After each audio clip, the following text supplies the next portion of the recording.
My dear young leaders and parents,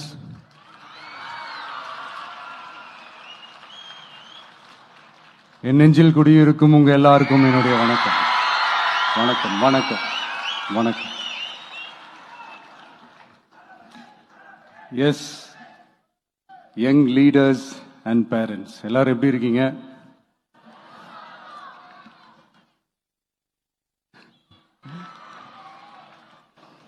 உங்க எல்லாரையும் சந்திச்சதுல மிக்க மிக்க மகிழ்ச்சி. Thank you thank you. Love you too. First of all, congratulations for your this beautiful achievements. படிப்புல சாதிக்கணும் தான், படிப்பும் சாதனை தான், அதான் மறுக்கல.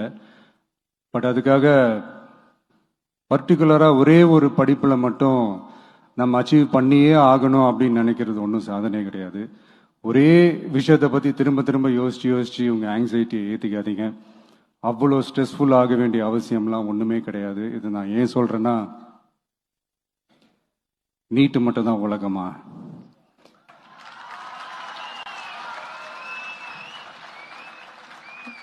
நீட்டை தாண்டி இந்த உலகம் ரொம்ப ரொம்ப பெருசு. அதில் நீங்கள் சாதிக்க வேண்டியது பல விஷயங்கள் இருக்கு. அதனால இப்பவே உங்க மைண்டை ரொம்ப ஸ்ட்ராங்கா வச்சுக்கோங்க, டெமோக்ராட்டிக்கா வச்சுக்க கத்துக்கோங்க. ஏன்னா டெமோக்ரஸின்னு ஒன்று இருந்தாதான் இந்த உலகமும் சரி, இந்த உலகத்தில் இருக்கிற எல்லா ஃபீல்டும் சரி, ஒரு ஃப்ரீடமா இருக்க முடியும்.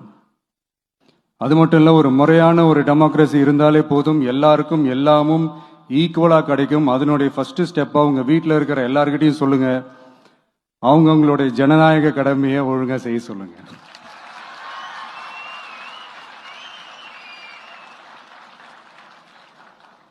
ஜனநாயக கடமையை சரியா செய்யறதுன்னா அது ஒன்றும் பெரிய ஒரு விஷயம்லாம் கிடையாது, சாதாரணமான விஷயம்தான்.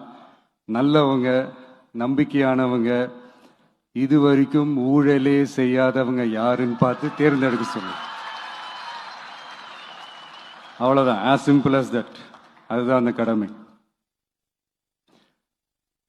நான் ஒரு 2 years பேக் இதே ஸ்டூடெண்ட்ஸ் ஃபங்க்ஷனில் நான் சொல்லியிருந்தேன், இந்த காசு கொடுத்து ஓட்டு வாங்கி ஜெயிச்சிடலாம்னு நினைக்கிறாங்க இல்லையா, அவங்கள அந்த கல்ச்சரே யாரும் என்கரேஜ் பண்ணாதீங்க, யாரும் காசு வாங்காதீங்க, உங்கள் பேரண்ட்ஸ் கிட்டையும் எடுத்து சொல்லுங்கன்னு நான் சொல்லியிருந்தேன். அதை அப்படியே ஃபாலோ பண்ணுங்க.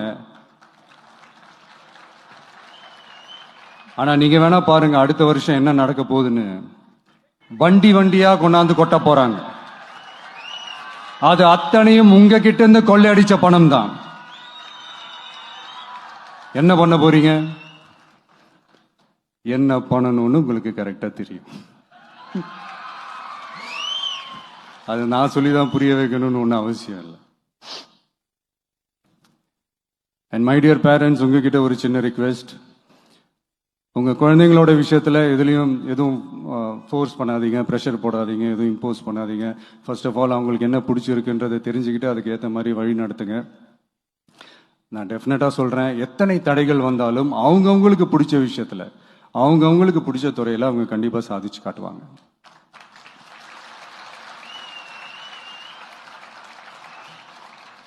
இன்னொரு முக்கியமான விஷயம் உங்ககிட்ட நான் ஷேர் பண்ணணும்னு நினைச்சது என்னன்னா, இந்த சாதி மதத்தை வச்சு இந்த பிரிவினை வளர்க்கிற அந்த சிந்தனை பக்கமே போயிடாதீங்க. அந்த சிந்தனை உங்களையோ இல்லை உங்க மைண்டையோ டிஸ்டர்ப் பண்ற அளவுக்கு அதை அலோவ் பண்ணவே பண்ணாதீங்க. விவசாயிகள் என்ன சாதி மதம் பார்த்தா பொருளை விளைய வைக்கிறாங்க? தொழிலாளர்கள் என்ன சாதி மதம் பார்த்தா பொருளை உற்பத்தியில் ஈடுபடுறாங்க? இவ்வளையே இயற்கை அம்சங்களான வெயில் மழையில சாதி இருக்கா, மதம் இருக்கா? எப்படி இந்த போதை பொருட்களை எப்படி நம்ம அறவே ஒதுக்கி வைக்கிறோமோ, அதே மாதிரி இந்த சாதி மதத்தையும் ரொம்ப ஸ்ட்ரிக்டா தூரமா, எவ்வளவுக்கு எவ்வளவு தூரமா அதை ஒதுக்கி வைக்கிறீங்களோ அவ்வளவுக்கு அவ்வளவு அதை தூரமா ஒதுக்கி வச்சிருங்க. அதுதான் எல்லாருக்குமே நல்லது. ஏன்னா இப்போ ரீசெண்ட் டைம்ல பாத்தீங்கன்னா, தந்தை பெரியார் அவர்களுக்கே சாதி சாயம் பூச ட்ரை பண்றாங்க. ஒன்றிய சிவில் சர்வீஸ் எக்ஸாம்ல கூட சாதி சாயம் பூசுற மாதிரி ஒரு கேள்வி ஒன்று கேட்டு வச்சிருக்கிறாங்க. இதையெல்லாம் வன்மையாக கண்டிக்கிறோம்.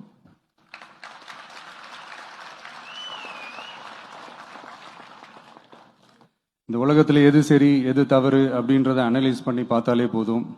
ஒரு குழப்பம் இல்லாத ஒரு தெளிவான ஒரு வாழ்க்கையை ஒன்று வாழலாம். எதுக்கும் ரொம்ப எமோஷ்னலாக ஆகாதீங்க, அவ்வளோ வருத்தலாம் இல்லை. டெக்னிக்கல் அண்ட் சயின்டிஃபிக் அப்ரோச்சோடவே திங்க் பண்ணுங்க. ஏன்னா வரப்போகிற இயர்ஸில் ஆல்ரெடி வந்துட்ட இந்த ஏஐ ஆர்டிஃபிஷியல் இன்டெலிஜென்ஸ் உலகத்தை எதிர்கொள்றதுக்கு அதுதான் ஒரே வழி. The sky is vast and wide and you have strong wings. So feel free to fly like a bird with courage, conviction and confidence.